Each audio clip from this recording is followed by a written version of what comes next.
mid kale soo qaad kii markaa soo qaaday ninkii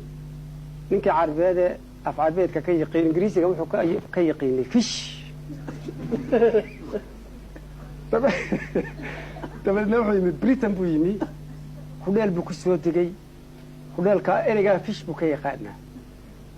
markuu yimaado kan dee cuntada ay yidhahdo maxaan wuxuu yidhahdaa fish fishkii ayuu qaati ka joogsaday wax ush carabahoo meelahan joogay maalintii dambe u baabo isaga oo ayuu baabo mid cabeertay alla oo dhoofiyo degdegsan ayuu la kulmay kif xaalak yaa hala warbali warba carabad haa warniyo ingiriisiga soo ma taqaanid haa show ninku wuxuu aad u jeclaa caanaha allaha hadduu alla yahay war caanaha waxaa ingiriisiga lagu yidhaahdo eegada balada xanuunka ay leedahay waxaanad aqoonin ka war caanaha wax lagu yidhahdo ingiriisiga ii sheeg kiiba oo degdegsanaya wuxuu yidhi milk waa la dhaafay milk ilaa halkiiba ka soo ortay isagoo milk tahay sidaan u ilaawin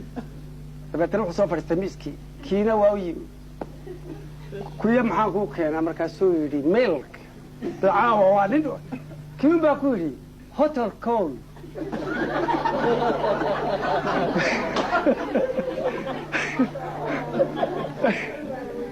markaasuu yidhi